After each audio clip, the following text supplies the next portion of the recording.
Channel के सभी दर्शकों को प्रणाम, नमस्कार, जय श्री कृष्णा। लग्न जिस प्रकार से जातक के जीवन का प्रारंभिक चरण होता है, यानी जन्म से, उसी प्रकार से जीवन की दूसरी अवस्था शुरू होती है धन से। धन का कारक हमारे जन्म कुंडली में कौन सा घर है? सीधी सी बात है, दूसरा घर है। दूसरा घर, यहाँ पर अगर आमदनी का देखा जाए घर, तो आमदनी का घर 11वां है जन्म कुंडली में, और 11वें से चतुर्थ हाउस जो कि धन भाव है, उसका प्रभाव प्रमाण किस तरह से जातक के जीवन में आता है। आमदनी आएगी तो धन रखा जाएगा। धन आमदनी के साथ ही सिद्ध और शुद्ध होता है। आइए हम जानते हैं इस जन्म कुंडली वाले वीडियो में धन की अवस्था, वाणी की अवस्था, स्वभाव और स्वरूप की अवस्था, इन बातों को समझने के लिए पूरा वीडियो आपको ध्यान से देखना पड़ेगा। वीडियो शिक्षाप्रद है ज्योतिष के लिए। जिन लोगों को ज्योतिष के विद्या में थोड़ी भी रुचि है, वो वीडियो को पूरी तरह से देखेंगे। जिनको समझ नहीं है वो सीखेंगे। तो चलिए शुरू करते हैं। हमने एक चार्ट लिया हुआ है मेष लग्न का, जो कि आप देख रहे हैं। इस लग्न के अनुसार मेष का स्वामी मंगल है, दूसरे स्थान पर वृष आता है, वृष का स्वामी शुक्र है, तीसरे स्थान पर मिथुन आता है, इसका स्वामी बुध है, चौथे घर में चंद्रमा, चतुर्थ हाउस में कर्क राशि है, पांचवें में सिंह राशि है, सूर्य स्वामी है, छठे में कन्या है, बुध स्वामी है, सातवें में तुला राशि है, यहाँ का स्वामी शुक्र है, आठवें में वृश्चिक राशि है जिसका स्वामी मंगल है, और 9th हाउस में जहाँ 9 लिखा हुआ है यह धनु राशि है, इसका स्वामी है गुरु, और 10वां स्थान जहाँ 10 लिखा हुआ है ये मकर राशि है, इसका स्वामी है शनि।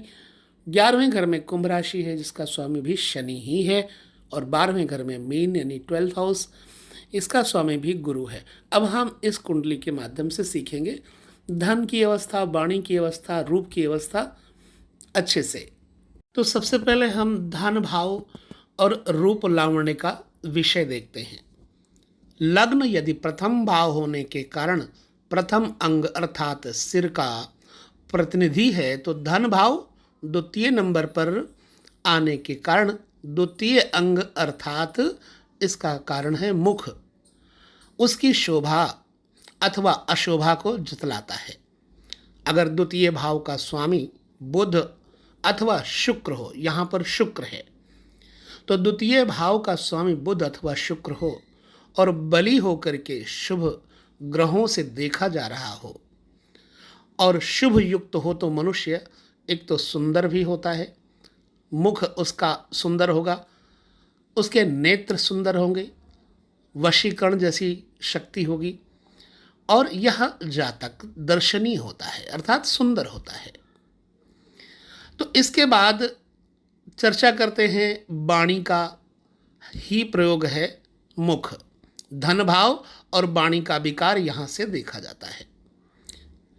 यदि बुध और बृहस्पति वाणी द्योतक ग्रह, चूंकि यहाँ मेष राशि है लग्न में, तो द्वितीय स्थान पर शुक्र है, परंतु यदि यहाँ पर कन्या दूसरे स्थान पर राशि आ जाती है अर्थात सिंह लग्न वाले, तो इसका कारक बन जाता बुध। तो वाणी मुख का ही प्रयोग है।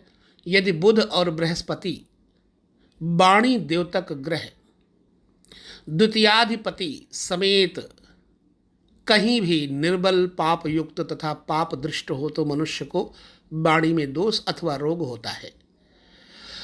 उदाहरण लीजिए, जैसे आप देख रहे हैं मेष लग्न है, द्वितीय भाव का कारक इस समय द्वितीय भाव भावेश शुक्र है।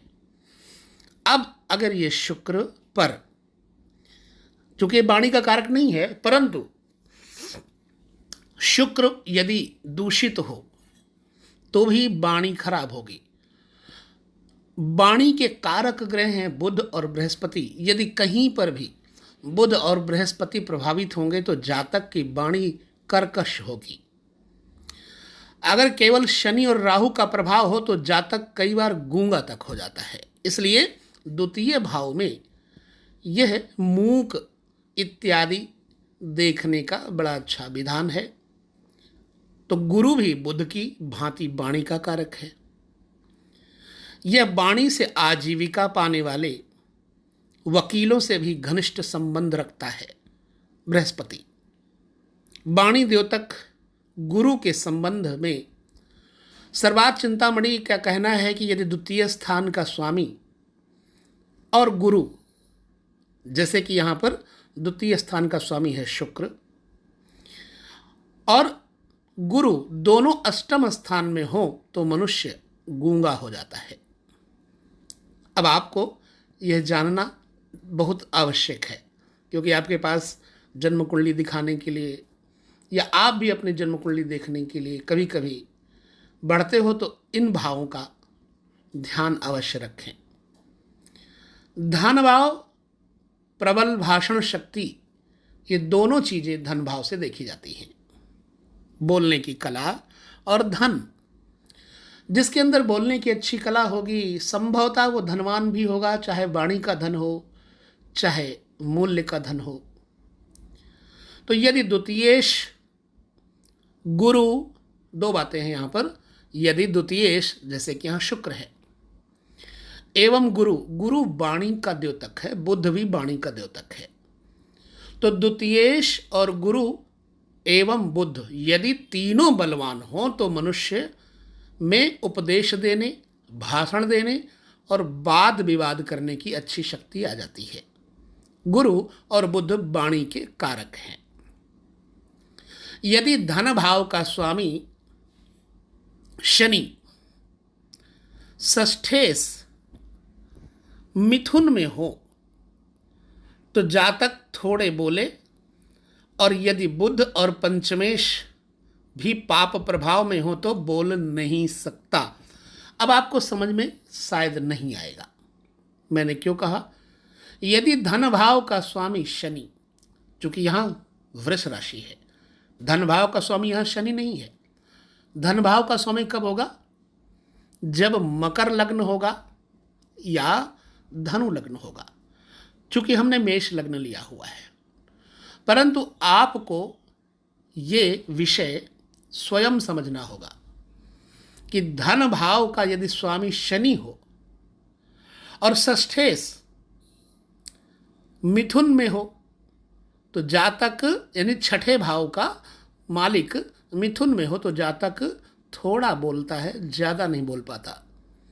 और बुध तथा पंचमेश भी पाप प्रभाव में हो तो फिर बोल ही नहीं सकता। चलिए द्वितीय भाव और विशेष धन के बारे में विचार करते हैं। यदि द्वितीय भाव में कोई नैसर्गिक शुभ ग्रह स्वक्षेत्री होकर, अर्थात अपनी राशि का अपने अंश कलाओं में होकर के केतु के साथ बैठा हो तो वह मनुष्य विशेष धनवान होता है, करोड़पति होता है। क्यों? कि जहाँ स्वक्षेत्री शुभ ग्रह धन के बाहुल्य का द्योतक है, वहाँ केतु का योग उसकी अधिकतम ऊंचाई। केतु का अर्थ क्या है? झंडा, अर्थात ऊंचाई। तो ऊंचाई का प्रतीक है। अब धन तो होगा ही होगा ऐसे जातक के पास, और उसकी बुलंदियां, उसका विज्ञापन, मशहूरी बहुत होगी, फेमस होगा ऊंचाइयों में। अब द्वितीय भाव और नेत्रों पर विचार कर लेते हैं। द्वितीय भाव में यदि सूर्य अथवा चंद्रमा निर्बल होकर के शत्रु राशि में बैठे हों, देखिए सूर्य की शत्रु राशि है मेनली तुला, और सूर्य के अन्य शत्रु राशियों पर आप जानते भी हैं। तुला और वृष राशि में यदि सूर्य है तो समझो शत्रु की राशि में है, परंतु चंद्रमा भी निर्बल होकर शत्रु राशि में बैठा हो और मंगल द्वारा देखा जा रहा हो तो वह दृष्टिनाश का योग करता है, यानी नेत्र का हान करता है। द्वितीय स्थान सूर्य और चंद्रमा क्योंकि सूर्य चंद्रमा नेत्र कहे गए हैं। तो यहाँ पर तीन बातें हैं, विशेष तौर से दो बातें हैं। द्वितीय स्थान का द्योतक, जैसे कि यहाँ शुक्र है, अगर यह भी दूषित हो, अर्थात द्वितीय इस दूषित हो शुक्र, या फिर सूर्य और चंद्रमा सभी दोनों दृष्टि से गलत देखे जा रहे हों ग्रहों द्वारा, अतः उनका मंगल द्वारा पीड़ित होना दृष्टि को हानि पहुंचाने वाला होगा। ये युक्ति संगत ही है। तो धन भाव, मुख का विचार अर्थात वाणी का विचार, गूंगा होने का विचार करने के लिए द्वितीय घर, द्वितीयेश और वाणी के द्योतक बुध और बृहस्पति इत्यादि, धन का द्योतक बृहस्पति इत्यादि के विषय में और बहुत सारी बातें आपको अभी हम आगे बताएंगे। वीडियो ज़्यादा लंबा हो जाता है तो दर्शकों को परेशानी होती है देखने में, सुनने में, समझने में। तो हम इस वीडियो को यहीं पर देते हैं विराम। अगले वीडियो में हम पुनः चर्चा करेंगे धन के ऊपर और धनेश के ऊपर। देखना मत भूलिए, पूरे विषय को खूब समझने के लिए आप समय दीजिए, हम आपको ज़रूर समझाएंगे। अभी तो आपको मुफ्त में मिल रहा है ये जो शिक्षा है, ज्ञान है, तो हम अधिकतर आपको बांटने का प्रयास कर रहे हैं, तो ज़रूर लीजिए। बाकी अगले वीडियो में मिलेंगे, तब तक विदा लेते हैं। नमस्कार, जय श्री कृष्ण, प्रणाम।